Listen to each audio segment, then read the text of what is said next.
Good evening, I'm Steve Johnson. A reminder, you can get our iPhone, iPad, and Android app, and you can watch the Dove News on demand on your mobile app and on the Dove Roku channel as well. From the Dove Newsroom at this hour, the Senate Intelligence Committee is blaming the State Department, the intelligence community, and even the late Ambassador Chris Stevens for failing to communicate and heed warnings of terrorist activity before the 2012 assault on the U.S. diplomatic compound in Benghazi, Libya. Stevens and 3 other Americans were killed in that attack. The panel's report says the U.S. military was not positioned to aid the Americans because the ambassador had rejected its offers of security teams. Apple is refunding $32.5 million to millions of customers for purchases that children made without their parents' knowledge or permission while playing with apps on mobile devices. The Federal Trade Commission says it's received tens of thousands of complaints over unauthorized charges. Chairwoman Edith Ramirez explains the settlement involves charges that were made when the children bought things like virtual currency or dragon food while playing children's mobile apps. Preliminary numbers for 2013 from the Oregon Department of Transportation shows 317 traffic fatalities last year in the state.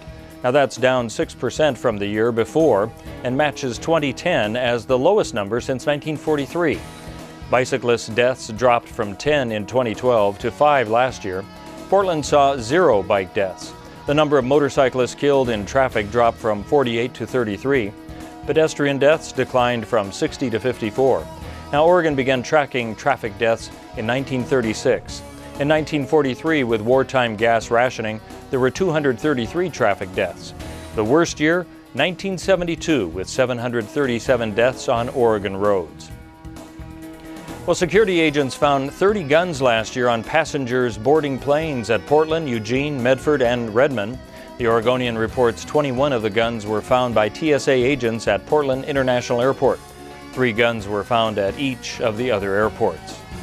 The grocery chain of Albertsons plans to close several stores in the Northwest. 7 of 111 shops will be reportedly shuttered, including Oregon stores and Washington, as well as those in western Idaho. Albertson spokesman says the Boise-based company is continuously evaluating its stores.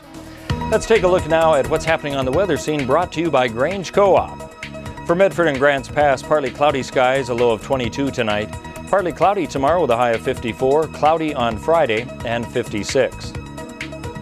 For the Klamath Falls area, partly cloudy tonight, a low of 19. Partly sunny tomorrow with a high of 49, and then cloudy on Friday with a high of 50. Along the coast in Brookings, clear skies tonight, a low of 42. Sunny tomorrow with a high of 72, then partly cloudy on Friday with a high of 63. For the Port Orford Coos Bay area, partly cloudy tonight, low of 38. Partly sunny tomorrow and 66. Partly sunny with a slight chance of rain on Friday and 62. And for Wairika, Northern California, partly cloudy tonight, a low of 22. Partly sunny tomorrow, a high of 56 degrees. 56 also expected on Friday with cloudy skies, lows in the low to mid-20s. That's a look at news and weather. You're up to date with the latest right here on the Dove.